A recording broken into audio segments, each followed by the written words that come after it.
Hi everyone, I'm Sophie. Today I'm reviewing a powerful and thought-provoking book called The Courage to be Disliked, written by Ichiro Kishimi and Fumitake Koga. This book became a worldwide bestseller because it takes deep psychological ideas and explains it in a simple, everyday conversation between a philosopher and a young man. Instead of feeling like a textbook, it feels like you're listening to a real dialogue, questioning, challenging, and learning. Before we go into the main ideas, I want to introduce the authors a little bit because their backgrounds help you understand why this book feels so unique.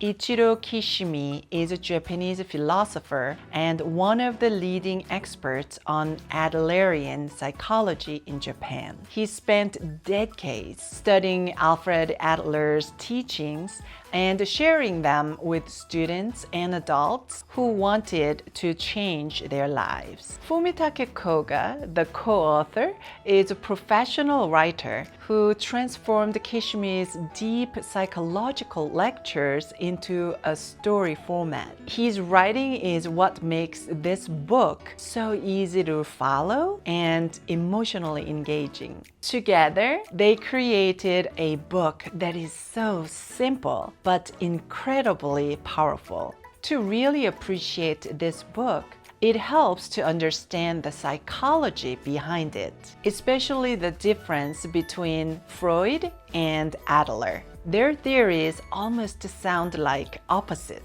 Most people are familiar with Sigmund Freud. Freud believed that your past determines your present. Your childhood experiences, your trauma, the things that hurt you, they all shape who you are today. And I think many of us can relate to it. If we had a painful experience, we naturally avoid it. If something scares, that fear stays inside us. If something traumatized us, it affects our behaviors going forward. Then there's Alfred Adler, whose idea is very different and very hopeful in a way. Adler believed that your present choices determine your future, no matter what happened in your past.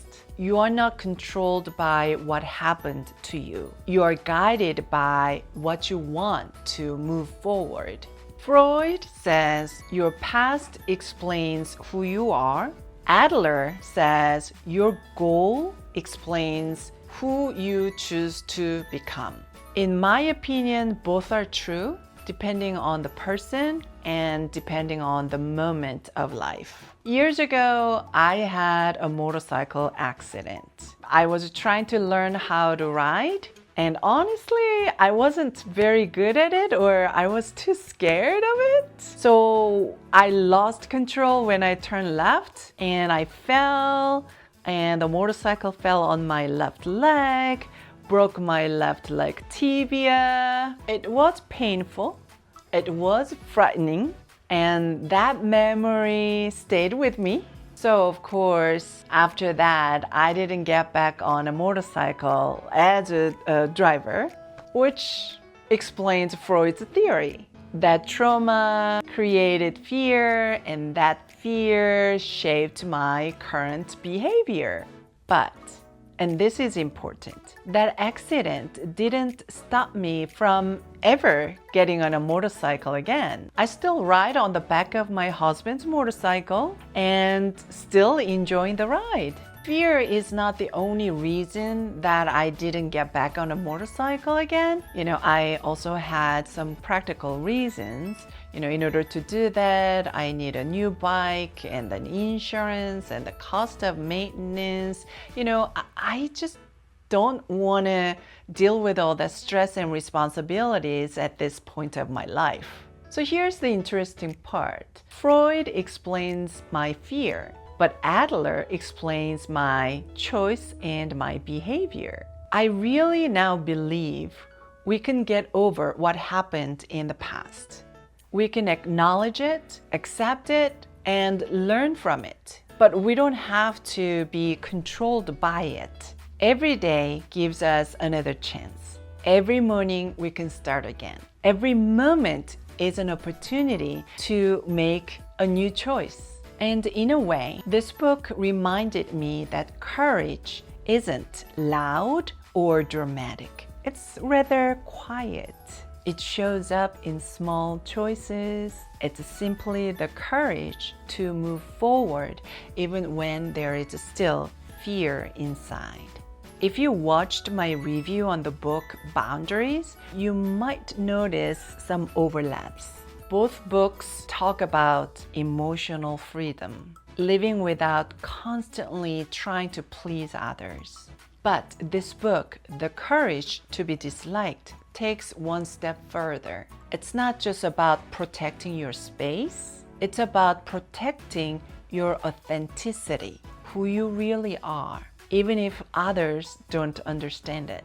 The book covers several key concepts: living freely instead of being controlled by others' expectations, separating tasks, what is your responsibility and what isn't, letting go of the need for approval, stopping comparison, choosing contribution rather than competition, accepting that not everyone will like you. All of these are beautiful ideas, but in this video, I want to focus on two specific points that touched me the most. 1. Letting go of the need for approval. Let's be honest. We all want to be liked. We all want to be appreciated. We all want people to say, "Good job." But living for approval is exhausting, isn't it? It takes you second-guessing yourself all the time. Sometimes it makes you even hide who you really are. Adler says something really powerful. When you chase approval, you hand your freedom to someone else. That hit me. I thought about all the times that I held back because I was worried about what other people might think. Even creating YouTube videos takes courage because you put your voice out there and someone may not like it. But the truth is, approval is temporary. Authenticity is forever. 2. Real freedom comes from accepting that not everyone will like you. Ooh, this point is deep, isn't it? People not liking you doesn't mean you're wrong. People disagreeing with you doesn't mean you need to change. People misunderstanding you doesn't mean you have to shrink yourself. I think real freedom begins when you accept that some people just don't like you. Some people just won't support you. Some people won't ever understand you. And that's okay. When you accept it, you can finally stop apologizing for being yourself, stop over-explaining, stop saying yes out of fear, stop living small. I truly believe the courage to be disliked is actually the courage to be yourself.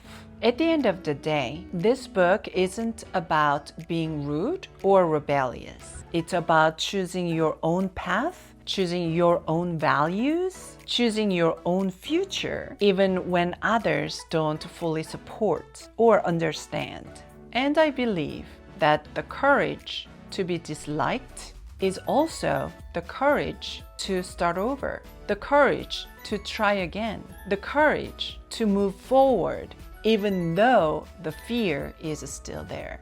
No matter what happened in your past, no matter what mistakes you made, no matter what fear you hold, you can try again.